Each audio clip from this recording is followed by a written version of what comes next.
Hello, boys and girls. Welcome to Miss Tart's Homeschool. So today we're going to focus on the basic structure of an atom. Believe me, we will go deeper a little bit later, but for right now, we just kind of want to get an overall idea, okay? Notes have been posted with today's lesson, so if it would be possible for you to print those out or just have them up and go through them, or either take notes, what may be best is for you to take your own notes, then compare them to mine, kind of fill in anything in the margins that was added or anything like that that may enhance your overall notes, okay? So what we're focusing on is the atom, which is most often represented this way.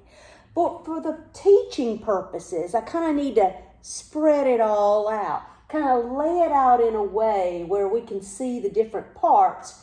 And that's easier to do when I draw it this way as opposed to that way.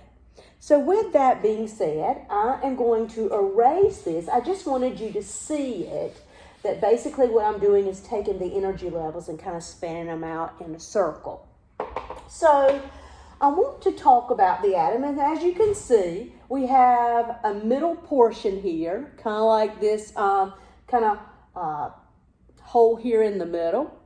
And then we have all these energy levels that are surrounding it. So all atoms are going to have that basic skeleton, okay?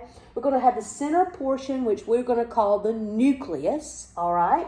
So all things in the center, anything in there is in the nucleus, all right? This center portion, the core, the centermost part of the atom is the nucleus. And then that nucleus is surrounded by energy levels. So let's focus on the nucleus. There are two particles that reside in the nucleus. The particles that reside there are the protons and the neutrons. All right? So I'm going to put a P here for proton and an N here for neutrons. Sometimes in drawings, you'll actually see them show particles with charges or signs in them to let you know which is which. They'll just show like little circular figures there. Protons are the particles that have a positive charge. So if you see little circles in the middle that have a plus sign in them, then that is representing the protons. All right? If you see other little particles in there without a charge represented, I'm just going to put a 0 for no charge, then those are your neutrons. So together, the protons and the neutrons make up the nucleus. All right?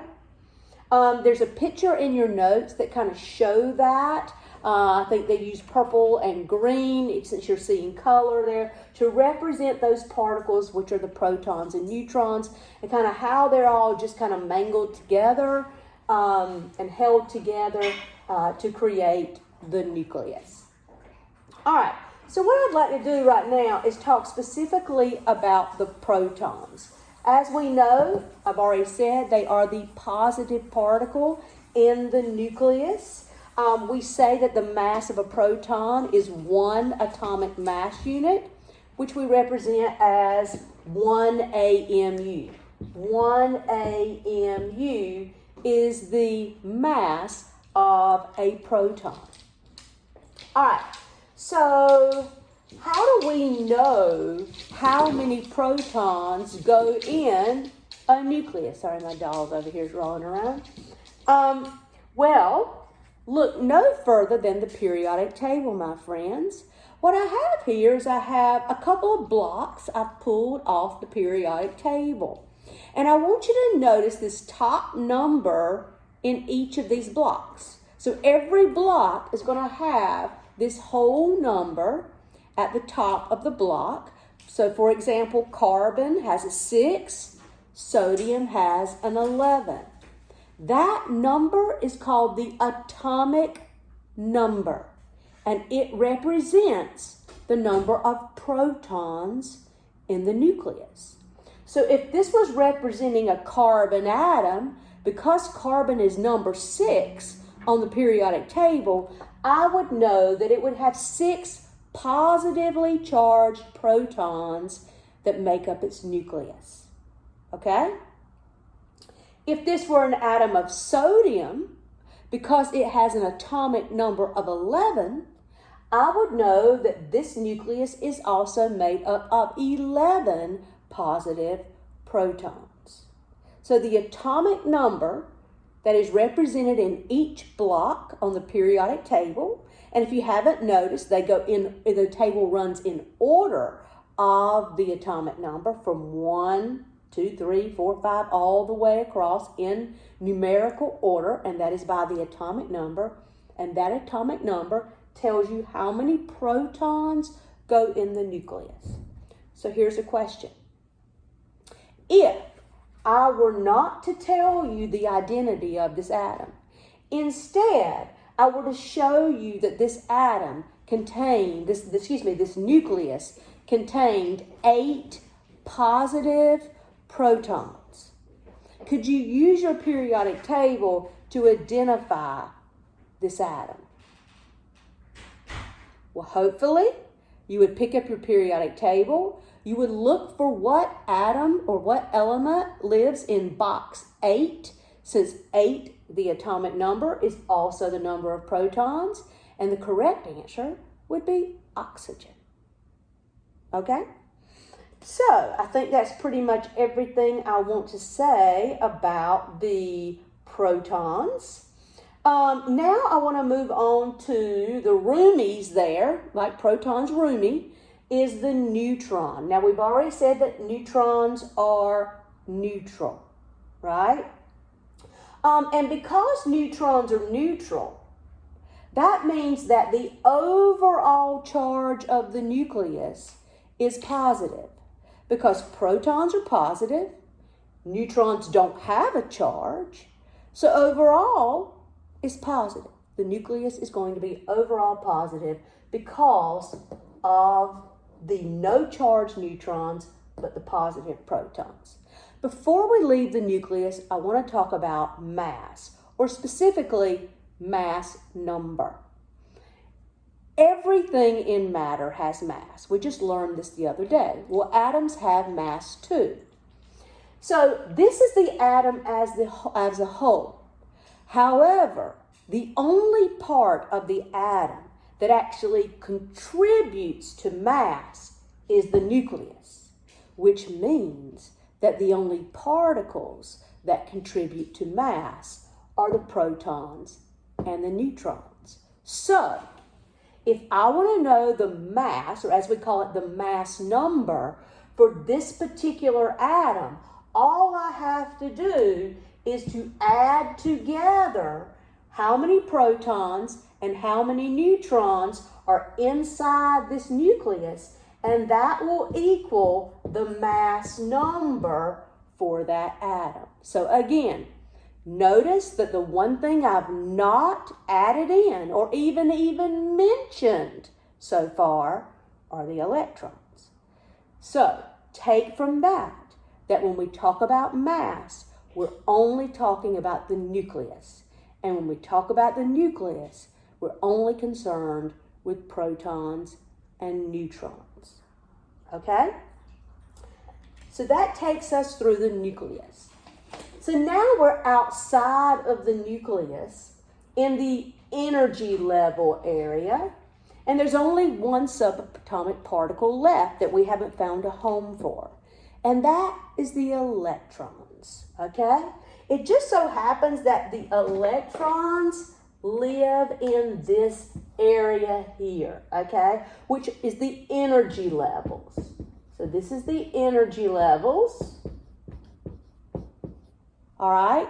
And the energy levels are where you're going to find the electrons. All right? Now, I'm just going to put a little E here with a line over it because sometimes that's how we'll represent an electron.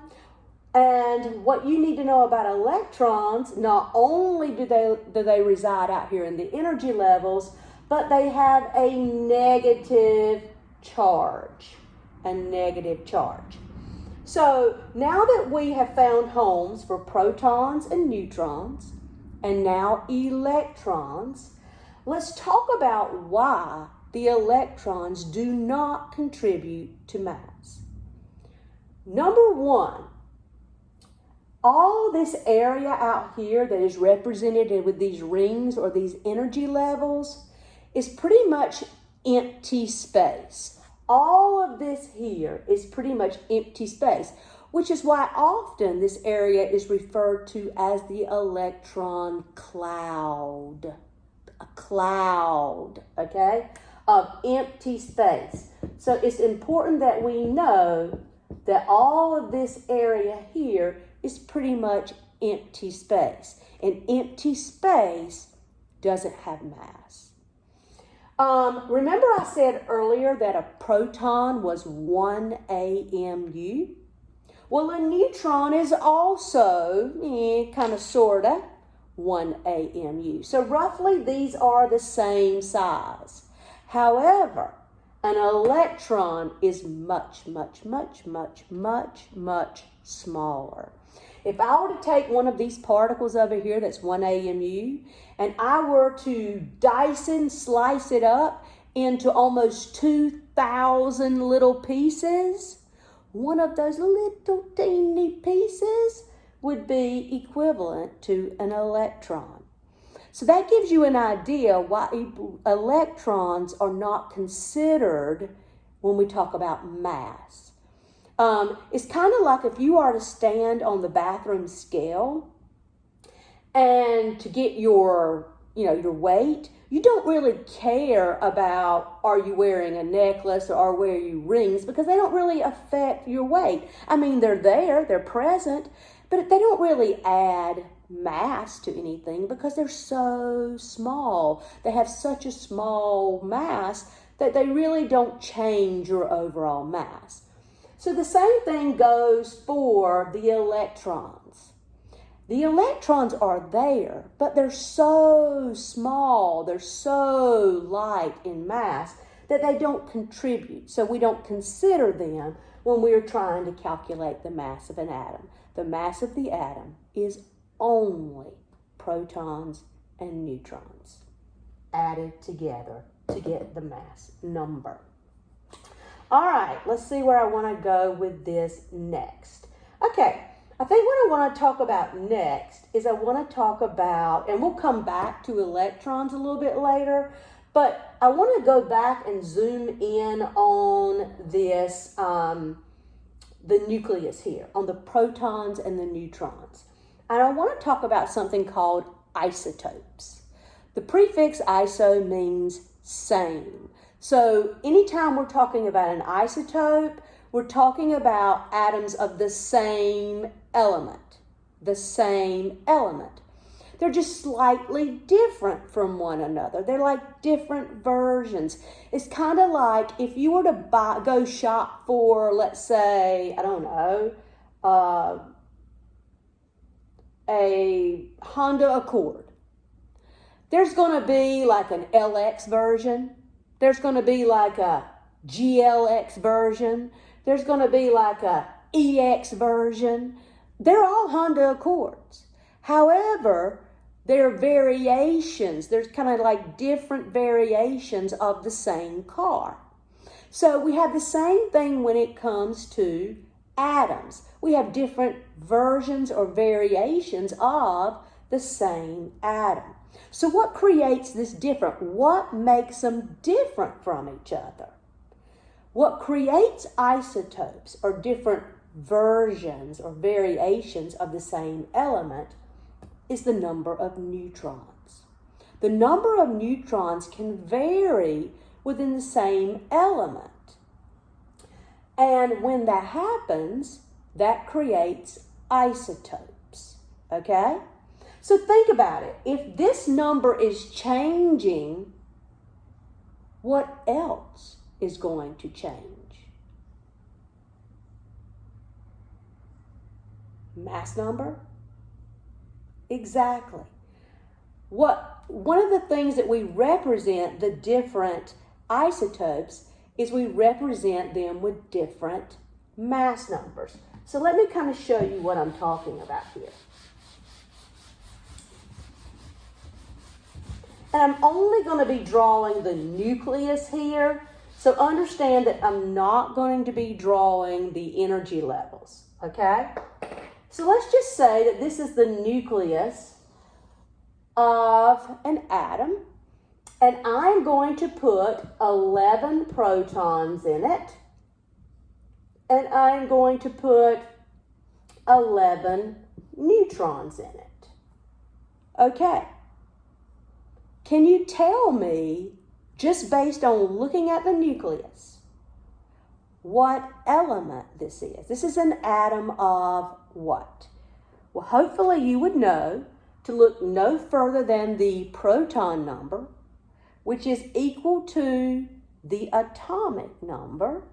And you would know that anything that has 11 protons is going to be sodium. So we know that this is sodium, beyond a shadow of a doubt. Okay? Now, because we can have isotopes of sodium, different versions of sodium, we need to let someone know which version we are dealing with. So that is the mass number. If you remember to get mass number, you take the protons plus the neutrons. We have 11 and 11, which equals 22. So this right here is the mass number. This is the way we write an isotope. We're telling someone it's sodium, which means it has to have 11 protons, but this version of sodium has a mass of 22. Now, let's do another one. Let's say I have another atom. It has 11 protons, but this time, let's say it has,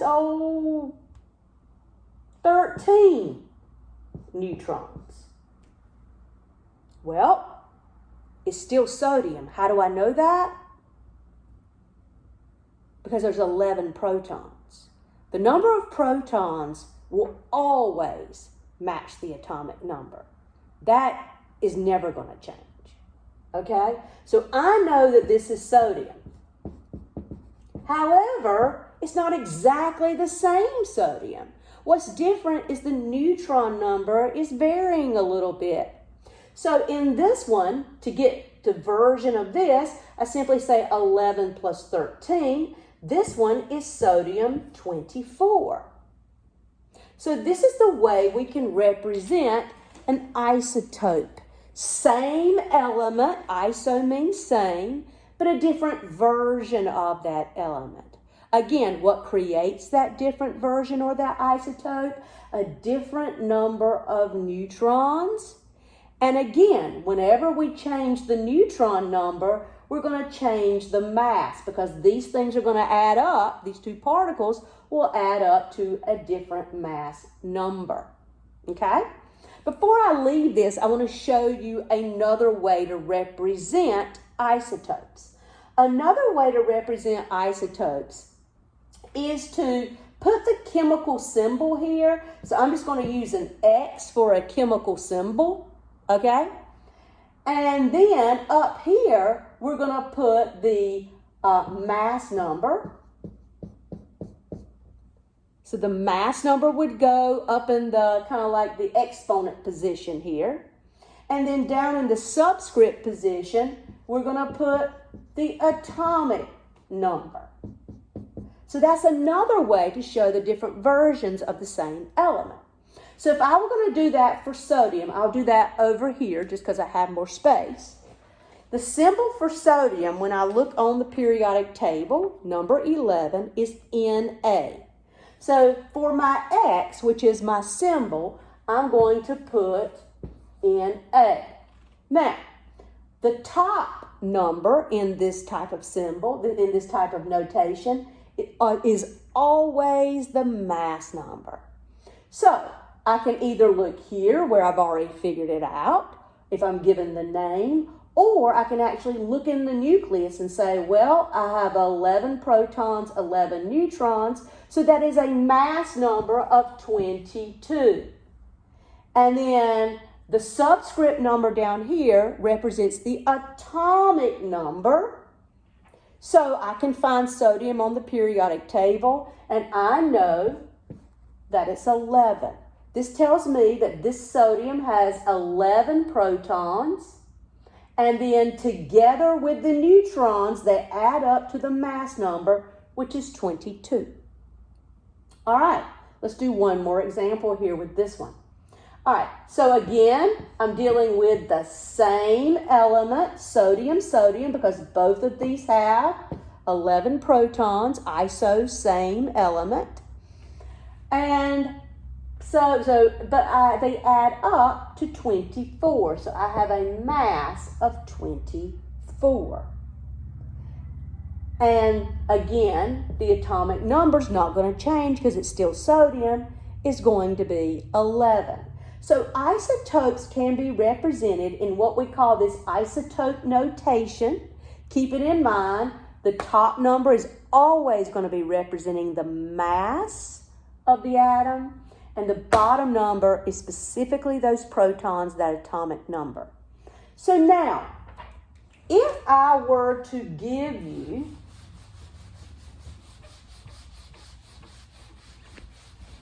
an isotope notation, let's say I were to give you something like, I'll give you one that's already in your notes, kind of. If I were to give you one that was 14,6C, and I were to ask you to tell me, based on this information, how many protons, neutrons that it had, how many protons or neutrons that it had. How could we figure that out? Well, do you remember this number we said was the atomic number? And the atomic number represents the number of protons. So that means that there has to be 6 protons. Now, the neutron number. None of these numbers represent the neutrons. What I know the mass number, and I know how many protons are in it. So, how can I use this information to figure out the number of neutrons? Well, when I think about this number right here, which is the mass number, how do we get the mass number? Wasn't it the protons plus the neutrons? It was. So that means that in the nucleus, there is a total of 14 things. 6 of those things we now know are protons, which then leaves 8 neutrons. All right? So to get the number of neutrons, all you have to do is to take the mass number, which is the sum of protons and neutrons, and subtract out the protons. That will leave you with the number of neutrons in that specific isotope. All right? So what I would like you to do is we're going to do these together. So in your notes, it says practice. Calculate the number of neutrons in the following. Okay? So this is right under this picture right here of the 2 carbon isotopes here. Down here at the practice. So we're going to practice this together. So the first one is argon 40. Argon 40.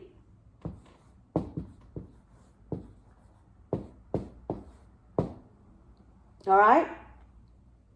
And again, you're going to need to look at a periodic table with this as well. For me just walking you through this, I'll kind of get you there. But know that you are going to need to start having those out with lessons. All right? And what I want to know is the number of neutrons. That's what we're looking for. The number of neutrons in argon-40. Well, if you remember, when we write something like this, when we express argon this way, this number right here is the mass number. So, according to what I just told you, if you want the neutrons, you simply just subtract the number of protons, or the atomic number, from the mass number. On the periodic table, argon is number 18. That is the atomic number.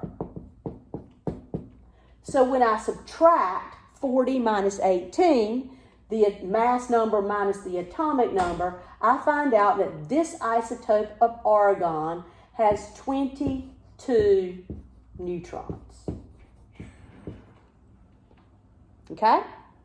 So, let's try another one. And again, these are in your notes. These exact examples are in your notes, but now they're not worked out. This is what we are doing together as like guided practice, okay? We're practicing these together.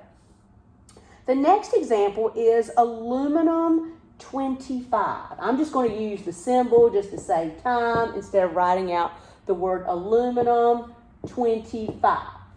Again, we must remember that the number that is associated when it's expressed this way is always representing the mass number.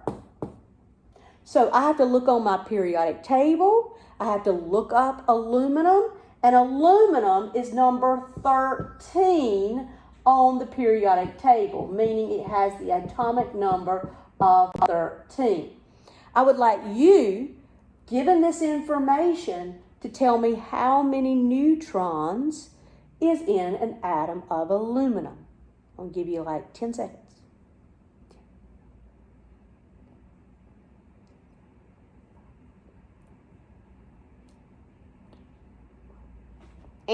Okay, perfect. Now, so what we're going to do, again, to find the number of neutrons, we are going to subtract the mass number minus the atomic number. Mass minus atomic, and that will tell us that in this specific aluminum isotope, aluminum 25, there are 12 neutrons. All right? We're going to try one more. I want you to kind of get ahead of me on this one. I'll tell you what the atomic number is, just in case you don't have a periodic table nearby for this lesson. But then I want you to figure out the rest. We're dealing with potassium. And we're going to deal with potassium 43. Okay, so I'm not saying a word. I'm just going to let you know that when you look on the box, potassium is K and the atomic number is 19. Based on that information, I want you to take this isotope of potassium and tell me how many neutrons are in its nucleus.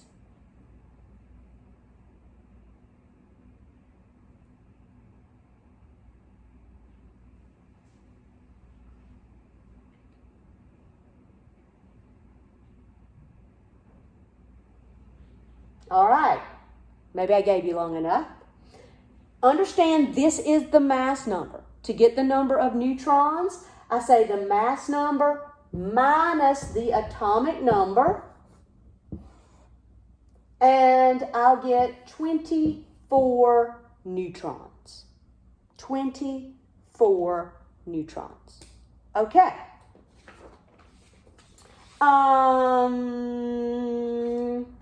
I think that's pretty much everything I want to say about protons, neutrons, and isotopes.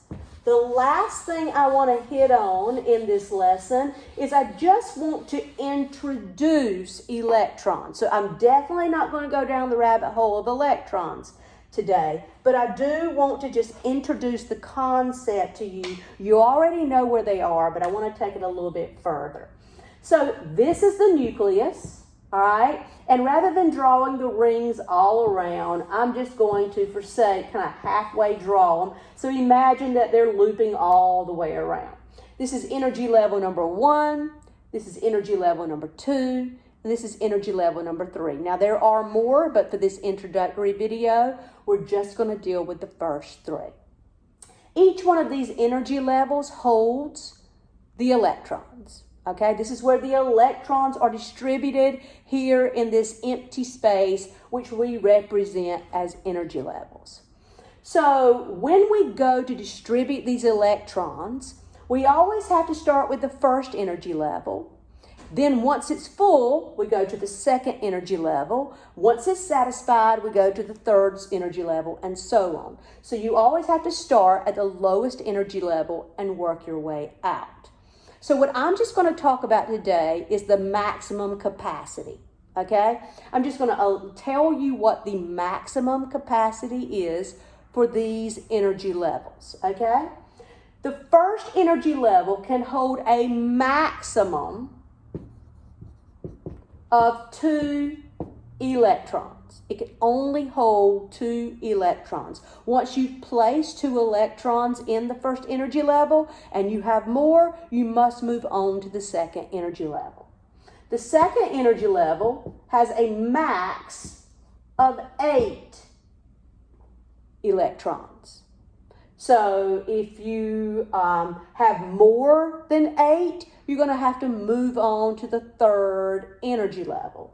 The max here of the third energy level is 18. However, you're not always going to put 18 in the third before you move on to the fourth. At this point, you can satisfied with 8 valence electrons. And again, we'll get into more of the details with this as we start distributing electrons. But just so you know, in general, when we fill electrons, we always start with the first energy level, go to the second, and then go to the third. The first energy level can hold 2 electrons. The second energy level maxes out at 8. And the third energy level has a capacity for 18, but it is often just satisfied with 8. The only other thing I want to talk about when I talk about electrons is I've already told you that they are negative. Well, negative is opposite of, fill in the blank, positive. So, what's positive? What have we talked about today that is positive? The protons, right? So, electrons and protons are oppositely charged. Negative versus positive, all right? So remember that the positive protons are over here right here in the nucleus. And the negative electrons are out here in the energy levels. Well, if an atom is neutral, and it is, let me say that one more time and write that down. All atoms are electrically neutral, which means they're not more positive, they're not more negative. The negative and the positive have to be balanced out in all atoms. All atoms are electrically neutral, with the negative and the positive being equal and balanced. So, what does that mean? So far, we know how to find the number of protons in any atom by simply looking at the periodic table and knowing that the number of protons is equal to the atomic number. Protons, check.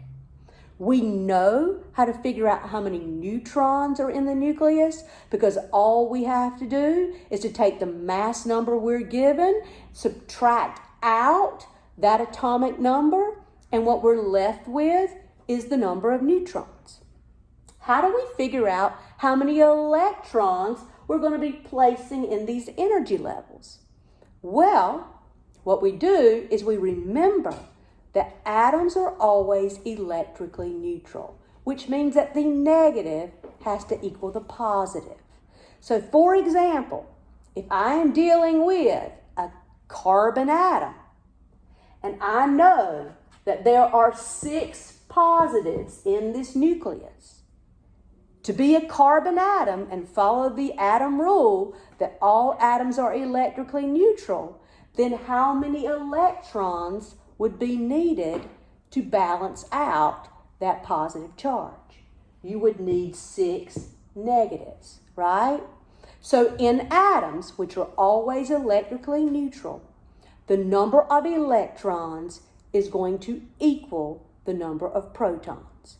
The number of negatives have to equal the number of positives. Okay? Now, I'm going to leave you with that. That's going to be today's lesson. But I do want to give you a little sneak peek into where we're going to pick up on Thursday. Just because an atom is neutral does not mean it's happy. Does not mean that it is stable.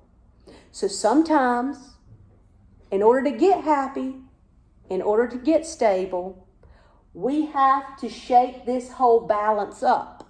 And what happens is, in order to get stable, we will start gaining and losing from our outer shell. And by the way, any electron that you put in the outside shell, no matter what shell it is, if it's the outside one, we call those valence electrons. Valence electrons are specifically the electrons that land on the outside energy level.